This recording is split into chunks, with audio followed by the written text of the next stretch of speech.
draft. Your review, so.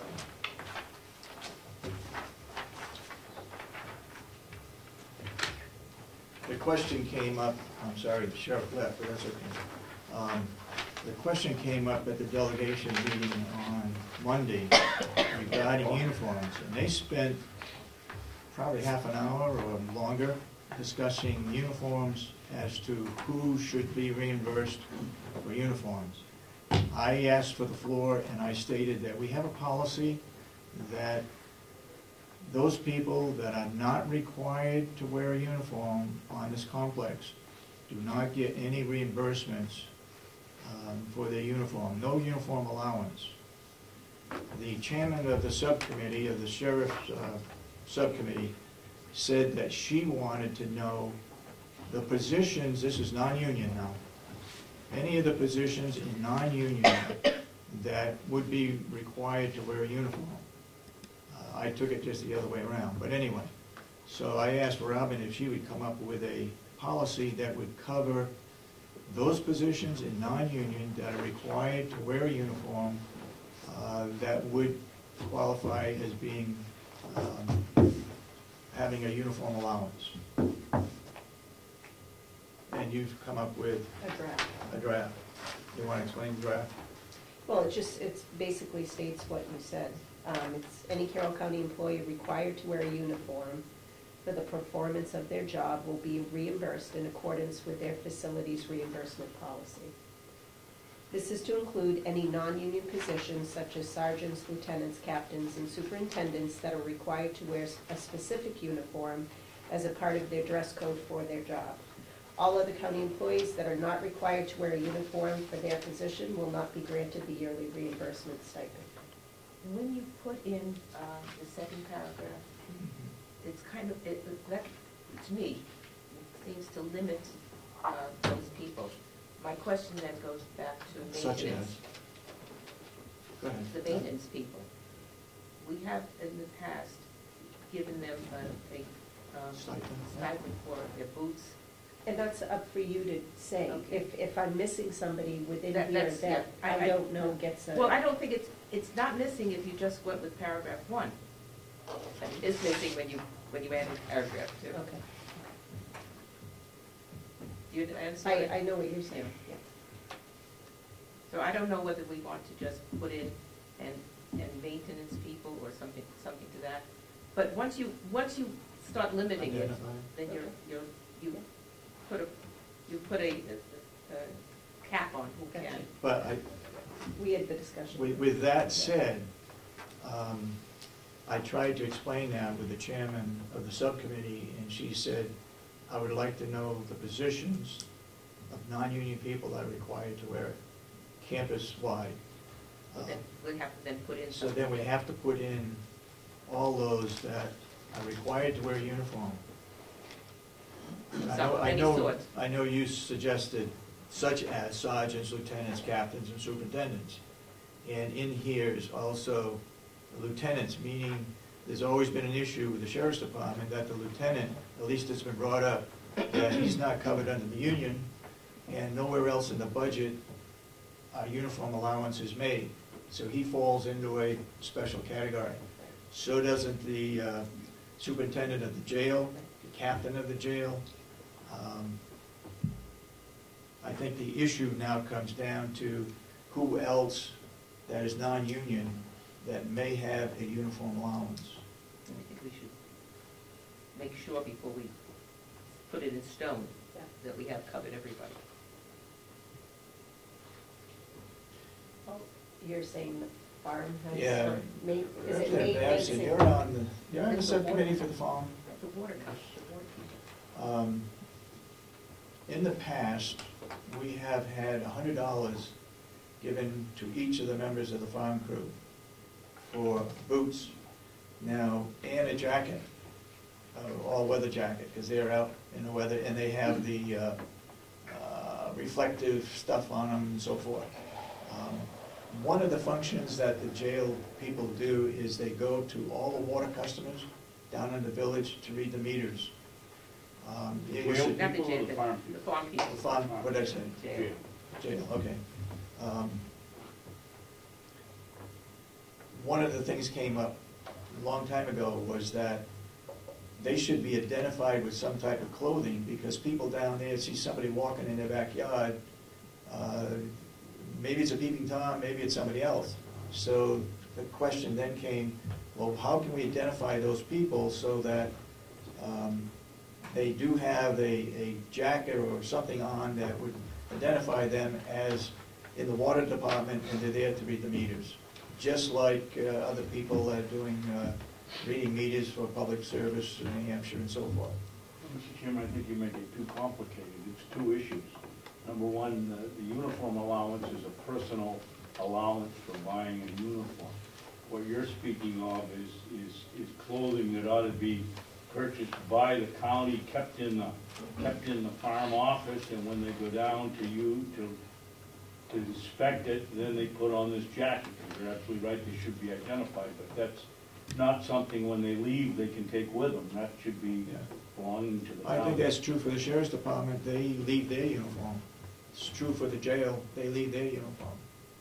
You're right, because it's not a full uniform for those kinds of people. It's a partial part of their job rather than part of their uniform. I see what you're saying. Sometimes they could be the same. It's something that should belong to the county and be put on when it isn't the same person going down every time, so you don't need an identification jacket for somebody reading a meter. If he never goes downtown, it should be the county should have it. You put this jacket on and you go downtown and do it. But if you say that it's just for it becomes county property, implying that it can be passed on to someone else, how do you pass on a pair of boots? Put them Well, on he was your feet, talking- lace them up. No, I don't think you have the same size foot as I do, for example. Okay, so You what? fit in mine, I wouldn't fit in yours. So what I'm saying is, I don't know how that can work. Well, first thing, Commissioner Sullivan, when you go down to go read the meter, you're not gonna go in the yard and put your foot up and see where got the boot that says Carroll County on No, it. They're that's- gonna have a jacket on, and yeah, it may not fit perfectly, but it doesn't make sense that this type of it's a piece of equipment actually versus a uniform, and they're two distinct things, I think. Regarding the boots, it was a case where the person who is in charge of the filtering process up on the mountain for the water, they use an acoustic type material, and apparently, according to them, they have ruined some of their boots up there. So that's why the boots became an issue.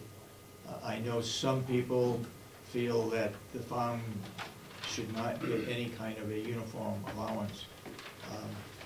I'm not saying that they have to wear coveralls or anything like that, but on the other hand, when they go out to deliver wood, it would be nice to know that this person that's driving the truck is from the Carroll County complex. That's just the same thing. You want 3 jackets, small, medium, large, and you put the jacket on when you go up to deliver the wood. Okay. All right, we'll look at this some more. I thought we had it down, but, and there may be other departments that I can't, may fall into I'm this. trying to think of who, I think the farm was the only other one that came up. Yeah. So we got the sheriff's department covered, we got the jail covered. How about the RNs at the nursing home? They're non-union and they wear a uniform. Well, I guess like Dorothy said, any Carroll County employee required to wear a uniform, they would be covered under that. Okay. And as I was typing it, but we had the discussion about looking at the different positions.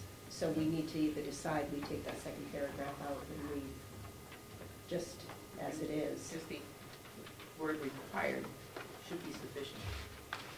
Well, it may not be sufficient for Representative Umberger, who was chairman of that subcommittee, that wanted to know what positions were required. How to have a uniform. about then, for example? In their, I guess maybe in their own facility manual, there probably is some requirement by facility. So for example, the jail, there's a requirement that they dress, and I'm sure the sheriff's department has the Yes. same. Yeah. So, you know, it may not necessarily have to be covered in this policy as long as it's reflective in the facility And then- reimbursement policy is what I would put there, Yeah. so. All right, you got another comment, Mr. Benson? Yes, you've got it covered 90%, how about the other 10 when it goes the other way? The individual, such as the sheriff wears a suit and claims that's his uniform and should be paid for the dry clean. Should your regulation specify that some definition of a uniform? It's not an employee. We're not, yeah, this is more geared towards employees, not elected officials. I don't believe there are any elected officials that wear a uniform. A uniform as such, to identify them with their department. The sheriff claims it's Well, the county a little attorney- uniform, county and I attorney- don't believe that. Has that too, when he goes to court. I go down to the legislature every day, I gotta wear a coat and tie, I don't consider that a uniform, and I don't get the taxpayers to pay for it. Yep. Okay. When you talk about required, different departments required, it's like you're talking about boots for the department. I mean, is it a requirement that they have steel-toed boots? No, I don't think so. If you have no requirements in the department, you can't use the term required, so. Oh, I meant steel boots. I'm not sure that steel-toed boots are required. Well, it's Boots the are same. required. I mean, a lot of places like that, they, you work in certain places, they require that you have steel-toed boots. OSHA does. Well, and that's the kind of thing that businesses might That's a reimburse good people point. for. All right, so if you're gonna use the term required, your department, your individual departments had better have something in their employee policy that Yeah. requires that this particular Yeah. position Yeah. means you're gonna have to wear this. So- Tell you, we look at the job descriptions and see if it's a job, if it's in the requirement to have, I mean, nobody in the farm is gonna come to work in loafers. I don't, But they could, it's No. not required that they don't. they could. You're right. All right, I guess we need to look at this some more. Thought we had it nailed down, but you brought up some good points. Okay, do we have another policy to look at this morning? Yeah, did you bring the, we have several. These were the proposals for the policies, not the policies themselves. For vacation, sick, and personal time, holiday time, non-union. I don't have, do you have an extra copy? No, I don't. I emailed them to you folks last night. I think I brought it with me. There we go. Regarding what? Vacation, Sick, personal, and holiday. non-union benefits for vacation, sick, personal, and holiday.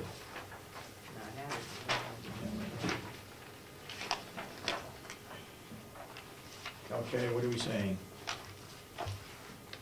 Let's talk about holidays first. Right now, Point of order, Mr. Chairman? Yes. Could you read that, because we don't all have it, we Okay. don't know what you're talking about? okay. Can I just say one thing? Go ahead. This was a proposal that the department heads had provided to the commissioners. We had met back in September.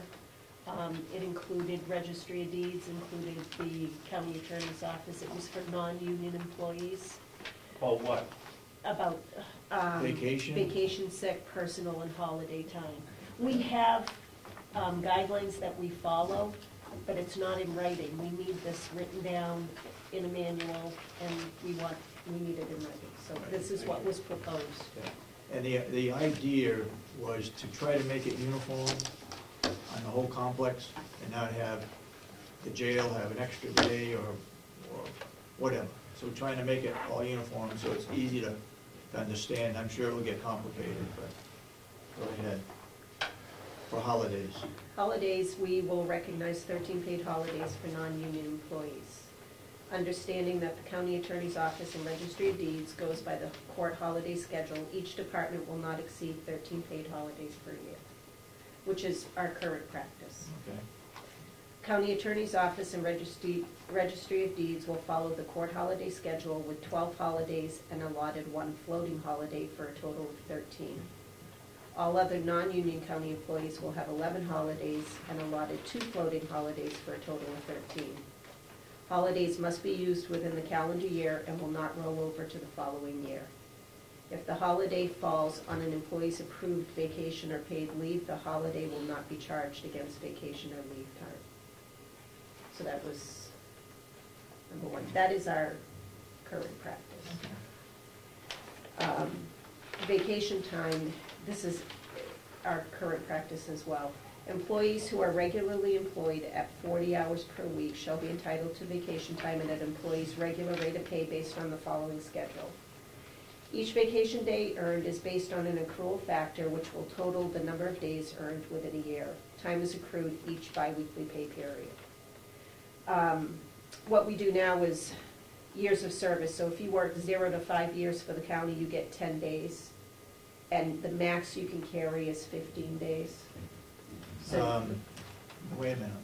Well, that's what the policy is right now? well, that's what we're proposing as well. Okay, I would suggest that after 5, wait a minute. Are you talking sick days and vacation days? No, This I'm is just vacation. Strictly vacation.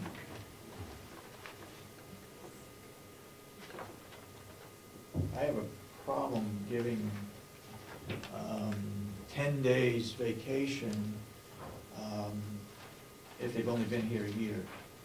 We've always done that. I know it, I have a problem with it. Okay. I think it should be less than that. And I don't understand maximum cap for a year. That's what they can accumulate. You can't go over, you can't, Oh, so, so they work a year. I haven't taken vacation, say I've been here 2 years, and I have, Okay, I got it. or I've been here a year, I earn Carry 10 over. days. Right, I can't carry over more than. I got it. The idea of vacation time is to take vacation time. It's not the idea to carry it over and keep building it up and building it up, and then when you leave, you get paid for all the unused vacation time. The idea for vacation, at least my idea, is that it's there, it should be taken, and it should be taken within that year that they accrue it. On the other hand, maybe there should be a cap on it so that it doesn't keep building up, Which is what. and that's just what you got. Yes. But this vacation time is not going into next year.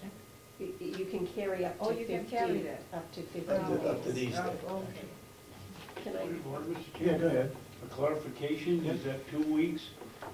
yes. Any time during 0 Working to days. 365, or does it begin at 366 through the next year? You have to accrue it. So it's an accrual factor that So, happens, excuse me, Robin, so perhaps in September, I could take a week? perhaps, yes. Okay. Yeah. But again, there's guidelines this was strictly holiday, vacation, and sick, just to address those issues. There's other factors that take it into consideration.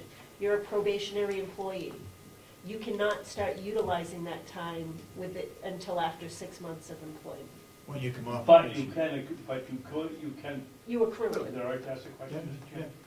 But you can accrue it through Correct. that 6-month probationary Correct. period. But you cannot use it. So that I understand, you literally then can accumulate 2 weeks paid vacation By the end of the year. your, and take it during your first year?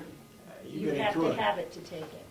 So if So you accrue, well, obviously, if it's 2 weeks, by the time you get to the last day of June, if you've worked every day, you've accumulated 1 week. Yeah. So at So the now end you of the work the year, second one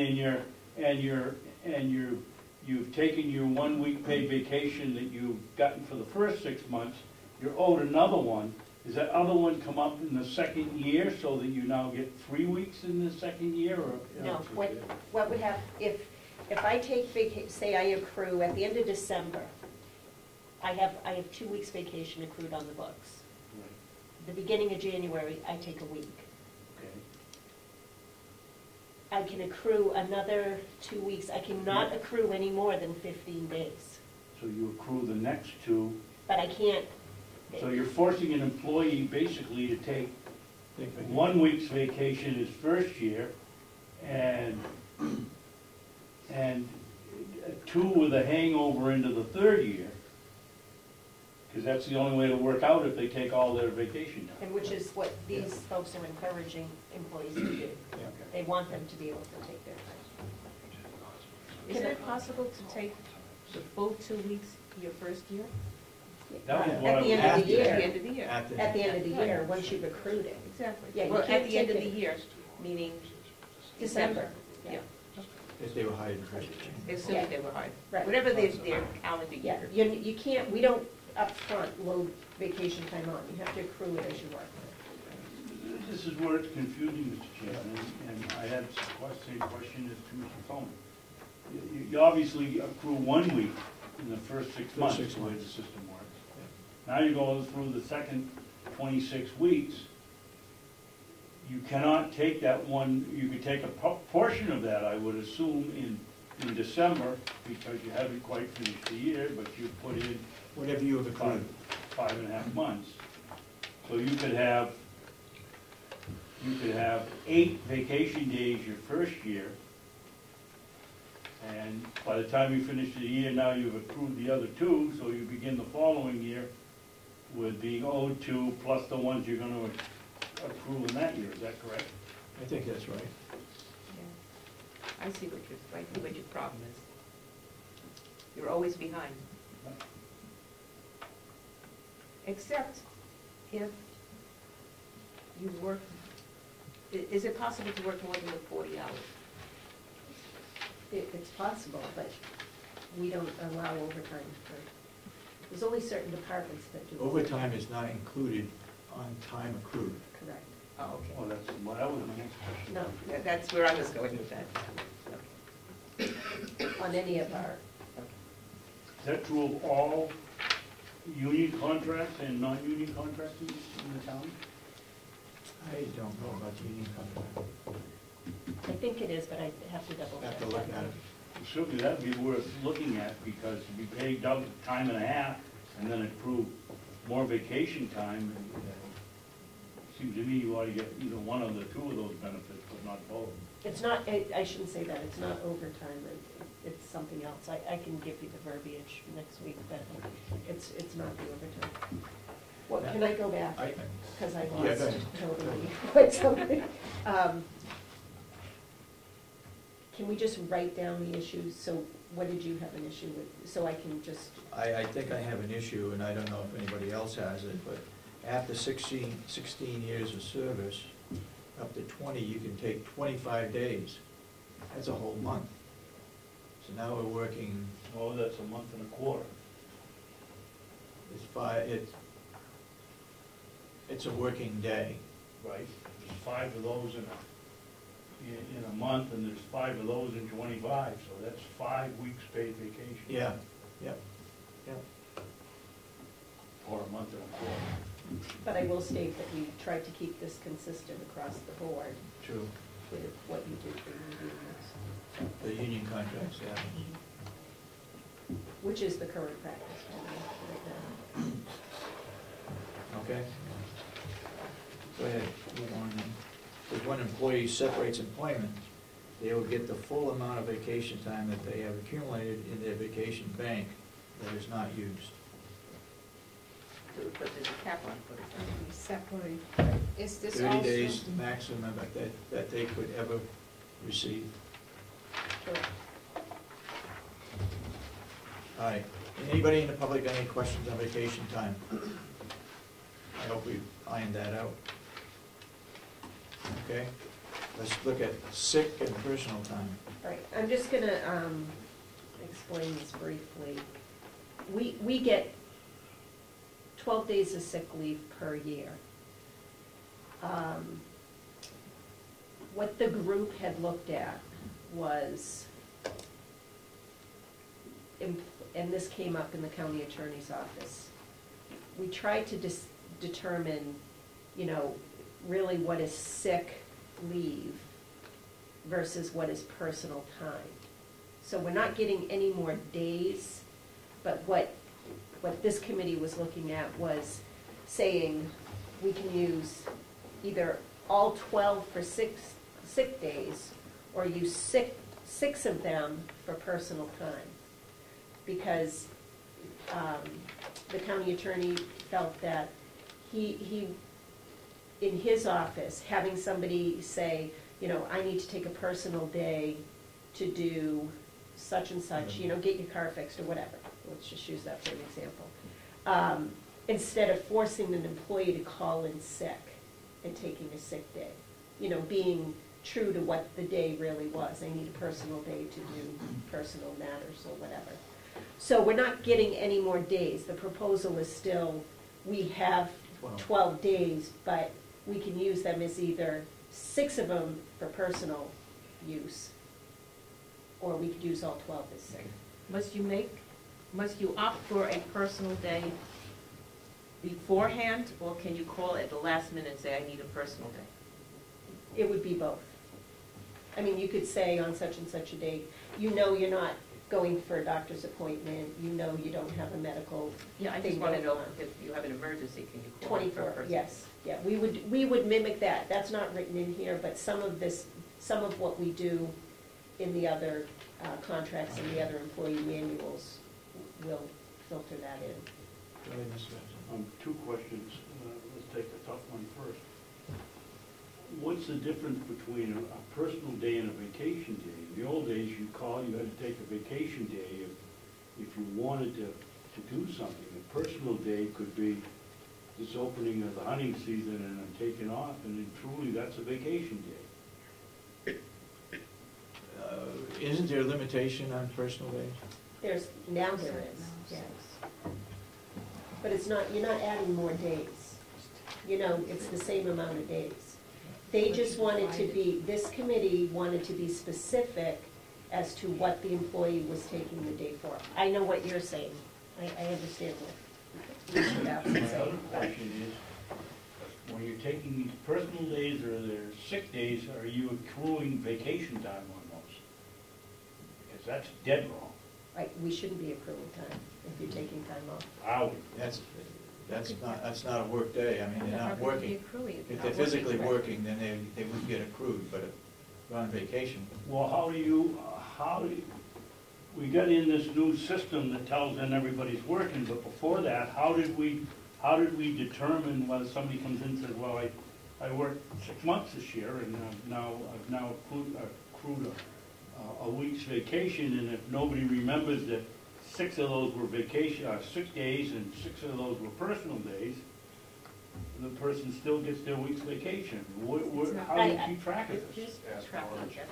I believe the payroll system tracks that, but I can't answer that. And when an employee gets a check, my understanding is that it is identified on the check as to how many days you have for sick leave, vacation days, and so forth left.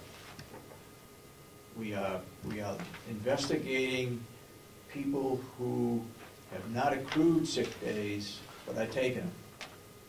That is the issue right now, that both our payroll person and the nursing home person who keeps track over there are looking at, is to identify those people that are taking advantage of the system. We're not sure they are, but we understand that there may be potential problems there. Could you please substantiate for me that there's some system in place that verifies that a person isn't accruing vacation time when they're taking sick days and personal days? It should be in our new system. Yeah, it isn't in Kronos, but I don't know previously what. I don't know previously. I mean, I can check on that, I don't know what the. But my understanding is we're not using Cronus yet because we're still running pretty parallel with the old system. No, Correct, but what I'm saying is that system handles that situation. How the payroll system handles it now, Mr. Babson, I'm not sure, I can check on that for you. Thank you. I'd like to know if it's running in parallel, if anybody's taking A and B and matching them up, and other than the hours worked, is there anybody? Yeah, there's checks and balances for the other features of that system. Thank you. yes, Dan. I was just wondering if it would make more sense just to merge the type of days you have, like, I don't know, bereavement, vacation, personal days, add them all together, call them just personal days in general, and people can take them for whatever purpose, because let's say you really love going to the dentist, I mean, you could call that a vacation day if you want to. Or if you want to, or if you have an MRI scheduled, you're not sick, but you have a checkup. I mean, is that a sick day or a personal day? why wouldn't you just say, okay, you have X many days off that are paid, and you accrue them at this particular rate?